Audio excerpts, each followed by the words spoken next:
répondre finalement à ta question, est-ce qu'un chrétien aujourd'hui de nos jours, est-ce qu'un chrétien peut être polygame? C'est ça, hein? Ouais, c'est ça. Okay. Est-ce qu'un chrétien peut être polygame? Il pêche.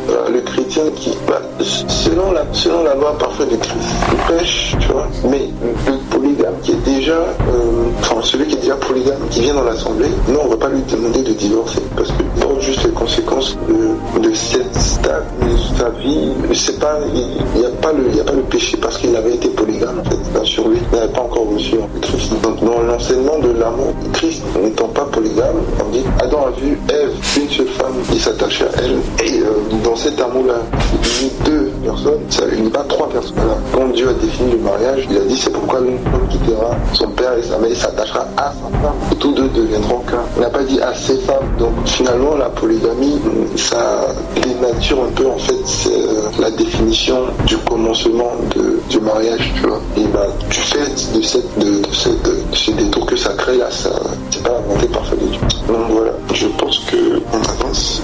Pour Idriss, c'est bon ou pas? C'est pas vraiment clair, hein. D'autant plus que le peuple d'Israël, par exemple, je crois que c'est une famille polygame, je crois que si je ne me trompe pas, le Jacob était polygame, si je ne me trompe pas. Quand on a lu dans les Écritures, lorsque tu nous parlais de l'histoire du peuple d'Israël, parce qu'on a vu ça, c'était deux femmes, je crois bien, et des servantes qui ont donné les 12 fils, si je ne me trompe pas. Et même là aussi, à l'époque, parce qu'on lit, d'après ce que le frère me dit, qu'en gros, ce qui est bien de faire, c'est de se marier avec une seule femme. Mais moi, c'était pas ça ma question. Ma question, c'est de savoir, est-ce que si on s'est marié avec deux femmes, on pêche? Ce qui est bien, de se marier avec une seule femme, cool. Mais est-ce que si on s'est marié avec deux, on pêche? Et le frère me fait savoir aussi que c'est sûr que dans la foule, en fait, parmi les chrétiens qui étaient à l'époque, il y avait ceux qui étaient mariés qui étaient mariés à plus d'une femme. Et du coup, ceux-là ne pêchaient pas parce qu'ils venaient, ils importaient, ils avaient ça bien avant de connaître le Christ. Et justement, est-ce que si moi, par exemple, si tu faisais des trucs, je sais pas quel exemple il faut prendre, ça va être le truc m'échappe. Est-ce que si tu viens en Christ, comme tu ne peux pas te dépouiller de ça, quoi. Voilà, si tu as envie de dire un peu comme le Seigneur avait parlé au gars qui voulait le suivre, ok, va vendre. Est-ce que tu dois te déposséder de ça, quoi, vu qu'en gros, en soi, c'est pas bon. Ok, ouais, je vois. Je comprends. Ouais, je comprends ta question. Et de l'autre côté, Sheldon, est-ce qu'il y a un verset qui dit clairement que la polygamie, c'est un péché? Ok, donc que Saint soit béni. Alors, donc du coup, par rapport à la question au sujet de la polygamie, est-ce que la polygamie est un péché? Il fait référence au patriarche, ouais. Donc il fait référence aux dispensations passées. Il fait référence à la dispensation d'Abraham. Abraham a eu deux femmes, notamment Sarah, sa femme, enfin sa première femme, et Agar, bon, qui était la servante de sa femme, mais qui lui a été donnée pour femme, ou encore pour concubine.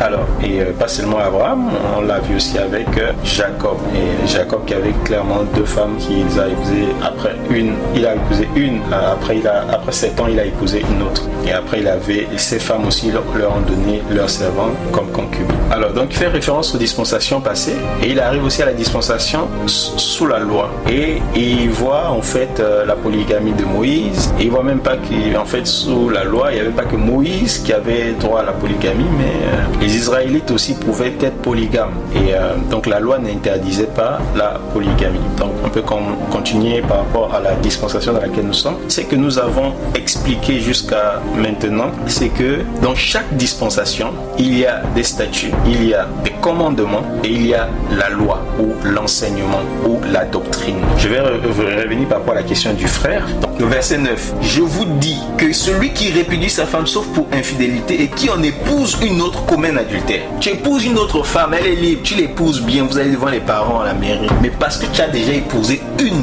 qui n'a pas commis adultère, tu prends une deuxième, tu commets adultère vis-à-vis de la première. Donc ici le Seigneur dit non à la polygamie. Je ne permets pas la polygamie. Sous la grâce, dans l'église, on ne peut pas maintenant c'est pour ça qu'on a dit que la Torah, celui qui viole la Torah, il pêche. Et le péché, c'est la transgression de la Torah, c'est la transgression de la loi, c'est la transgression de la doctrine du Seigneur. La doctrine du Seigneur, ici, il dit non à la polygamie. Et donc, nous qui avons la doctrine du Seigneur, on ne peut pas s'élever maintenant un matin, dire que je vais prendre une deuxième femme. Là, c'est le péché, la transgression de l'enseignement, tu vois. Et nous avons vu aussi par nos prédécesseurs, les apôtres du Seigneur, comment ils ont agi. C'est-à-dire qu'ils ne l'ont pas appliqué à tous directement, vous voyez, mais ils ont fait comme du cas par cas. Comme je vous ai dit, dans la loi, dans l'église, il y a les juifs et il y a les grecs. Et Pierre qui a été établi apôtres des Juifs, ben, parmi les Juifs, ils ont une façon de faire. Ils vont au temple, ils font telle chose. Je vous ai dit, pas parce qu'ils veulent être sauvés par ces choses-là, mais parce qu'ils veulent gagner ceux qui sont sous la loi. Donc, ils doivent vivre comme étant sous la loi. C'est ce que on avait parlé la dernière fois. Donc, nous aussi, sous la grâce, comme des païens, on a une façon de... Les païens sont beaucoup plus libres, à mon avis, à mon sens, en ce qui concerne les choses de Dieu, parce qu'ils n'ont pas été premièrement assujettis à la loi. Vous voyez? Et donc, le Seigneur, dans sa sagesse, il donne une direction aux Juifs par rapport à certaines choses, hein, bien sûr, et une direction aux païens. Et pareil aussi par rapport aux polygames et ceux qui n'ont pas été polygames. Si des gens ont été polygames étant sous la loi, quand ils viennent sous la grâce, ben, sous la loi, la polygamie, ce n'est pas un péché. Moïse a permis, il faut bien comprendre, ce n'est pas un péché. Donc lui, il vient avec quelque chose qui n'est pas un péché, mais il passe d'un régime à un autre ou bien d'une dispensation à une autre. Mais quand il vient, il comprend maintenant que je ne peux plus répudier mes femmes n'importe comment pour en épouser une autre. C'est-à-dire qu'il y a quelqu'un qui est venu, Dieu l'accepte comme il est venu, parce que Dieu regardait que ces gens sont vraiment mariés sous la loi, quand ils avaient plusieurs femmes. Ouais. Jacob, il n'était pas sous la loi, bien sûr, mais dans cette dispensation, Dieu l'a vu comme étant véritablement marié. Abraham aussi, ouais, avec Agar. C'est quoi que c'est Sarah qui a donné, parce que Sarah avait de l'autorité sur Agar. Mais quand le Seigneur parle de la répudiation, il parle un seul l'a fait. Il fait référence à Abraham. Vous voyez? Donc, celui qui vient avec ses femmes, on doit l'accepter. Mais sauf qu'on doit lui dire que sous la grâce ici, ça devient un péché de pouvoir prendre une femme. C'est vrai, tu n'as pas pris une femme étant sous la grâce, tu l'as prise hors de la grâce, c'est-à-dire soit quand tu étais païen, ou soit quand tu étais encore sous la loi. Mais quand tu viens sous la grâce, tu n'as plus le droit de prendre. Parce que quand tu prends, tu pêches par rapport à l'enseignement, par rapport à la doctrine, par rapport à la Torah de Christ. Ouais. Et même si nous t'acceptons avec ta multitude de femmes, quand tu viens, tu ne peux pas être diacre parmi nous, tu ne peux pas être ancien parmi nous, tu ne peux pas. Tu restes avec tes femmes, voilà. Donc il ne peut pas occuper des responsabilités parce que ce n'est pas un modèle, c'est pas le modèle de Christ. Donc c'est toujours partiellement. Après, je suis pas que je suis pour la polygamie, non, juste que moi c'est la partie que je comprends pas toujours. C'est-à-dire que j'ai l'impression par l'enseignement, à travers les versets qu'on a lus, que il y a des frères qui viennent avec des trucs qu'ils ont eu, par exemple, je vais dire ça comme ça, quand ils n'avaient pas encore connu le Christ, c'est-à-dire voilà, ils ont fait des trucs qui étaient horribles, en gros en Christ, ben, ils peuvent toujours garder ça, quoi. Alors que avec le riche, le Seigneur va lui dire va partager, pas bien, on va vendre, c'est pas quoi là, va d'abord vendre ça, après tu me suis, quoi. Et c'est ça que j'arrive pas à comprendre, ce décalage là, quoi. C'est-à-dire moi par exemple, j'ai eu mon argent malhonnêtement, mais je suis pas encore chrétien, je deviens chrétien, je garde cet argent. Je dis c'est possible.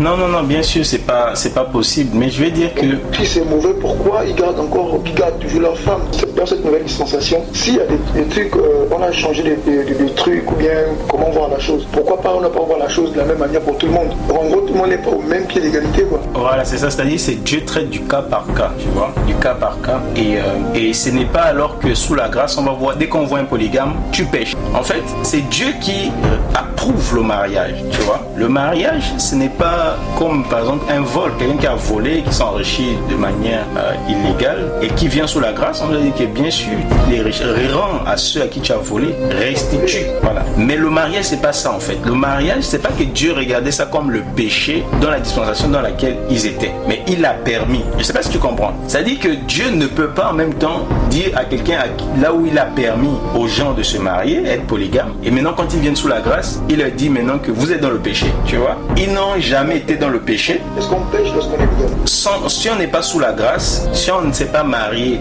sous la grâce, là on est sous la grâce. Voilà, mais voilà, si c'est un frère qui a été marié avant, il n'est pas dans le péché. Mais tu vois bien que le fait même quand on ne lui donne pas des responsabilités, ça veut dire que le Seigneur en quelque sorte, quoique il ne le considère pas comme étant dans le péché, mais ne le considère pas comme étant un exemple, tu vois.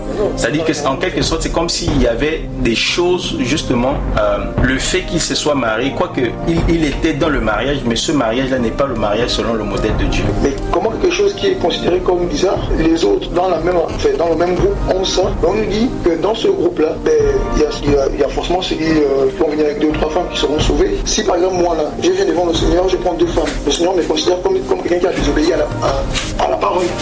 Mais considère quelqu'un qui a désobéi à la parole. Pour une autre personne qui va venir en Christ, lui et moi on avance, nous sommes contemporains, on avance dans je sais pas quoi, on avance. Et quand le Seigneur va nous reprendre, moi j'aurais comme une faute par rapport à ça. Et lui non. Mais c'est parce que lui ne l'a pas fait. À la fin il sera aussi éclairé comme moi. Oui, mais je vais dire que son éclairage fait qu'il n'agit plus. En fait, ce que tu dois comprendre, c'est que quand on vient sous la grâce, on rentre bien évidemment, quand on est éclairé, le Seigneur nous traite maintenant de la même manière. Mais celui qui a été pris comme esclave, Dieu le prend dans sa condition. Celui qui a été pris comme étant marié à plusieurs femmes, Dieu le prend dans sa condition. Et maintenant après, si tu es délivré de l'esclavage, tu es libre. Tu n'as plus à aller te mettre encore sous l'esclavage des hommes, tu vois. Maintenant, quand tu viens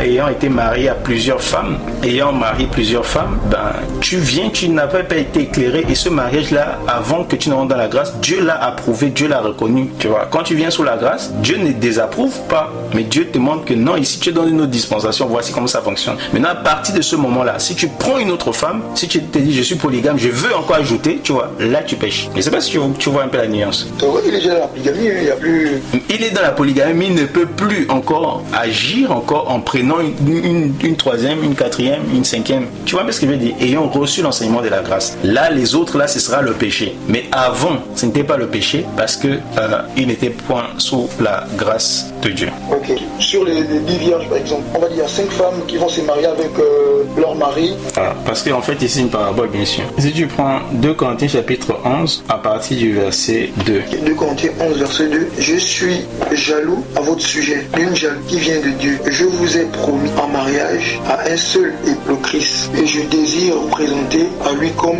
une vierge pure. Ouais. Attends, non, tu peux t'arrêter là. Bon, moi, j'aime pas trop la version, comment c'est traduit là-bas, parce que ici, c'est écrit « Je vous ai fiancé ». Ce n'est pas « Je vous ai promis en mariage ». Parce qu'en vérité, l'Église est déjà mariée. C'est ce que vous devez comprendre. Voilà. L'église, c'est pas que l'église va se marier. L'église est déjà mariée. Nous sommes l'épouse de quelqu'un. Nous sommes sa propriété, sa maison. Il a déjà payé le prix. Nous l'appartenons. On ne va pas se marier. La différence, c'est qu'on va célébrer le mariage. On va célébrer la fête des noces. Mais Christ nous a déjà acquis au prix de son sang. Est-ce que vous voyez? C'est la différence. Donc quand il dit je vous ai fiancé, c'est-à-dire je vous ai donné comme fiancé à un homme, je vous ai donné comme époux, épouse. Tu vois? Je vous ai fiancé à un seul époux. Un seul. Donc vous, il y a plusieurs. Je vous ai fiancé. Donc dans le vous là, il y a une multitude de personnes. Je vous ai fiancé à Christ, justement. Je vous ai fiancé parce que je vous ai fiancé à un seul époux pour vous présenter à Christ comme une vierge, pas comme 10 vierges, pas comme 100 vierges. Mais vous là, vous formez une vierge. Je vous ai fiancé à un seul époux pour vous présenter à Christ comme une seule vierge pure, une seule. Donc la multitude des saints ne forme qu'une seule vierge. C'est cette vierge là que Christ doit marier. Ce n'est pas les 5, tu vois. C'était juste une parenthèse pour ne pas revenir sur la parabole des vierges. Mais ici là c'est tout le monde, hein, tous les chrétiens. Ben les 5 vierges là aussi représentent. Mais on dit bien les filles, on a précisé les filles dans la parabole. Non, mais quand on parle des vierges, bien. C'était pas les hommes et les femmes. Mais... Si, dans ces vierges là, il y a les hommes et les femmes, c'est ça que tu dois comprendre. Mais justement, dans le truc c'est bien écrit 10 filles, hein, je crois bien, si je ne me trompe pas. Après, je sais pas. Non, c'est 10 vierges. Moi j'avais lu, je pense bien les filles, il y a 10 filles qui attendaient leur époux, quelque chose comme ça. Oui, mais cette fille-là représente justement des croyants. Elle représente une catégorie des croyants. Et dans ces croyants-là, il y a les hommes et les femmes. C'est une parabole. Mais la parabole doit être décortiquée. C'est ce que nous devons saisir par la grâce du Seigneur. C'est comme quand il parle de l'église ici, il dit une vierge. On pouvait dire qu'une vierge, une fille vierge va à la rencontre de son mari. Mais dans cette fille-là, Paul a déjà expliqué que cette vierge-là, c'est nous tous. Nous formons tous cette vierge. C'est bon, non? Donc, ça ne donne pas le droit à un homme de dire que il y a 10 vierges qui vont à la rencontre d'un époux. Donc on peut être polygame. Ça nous disons non, frère.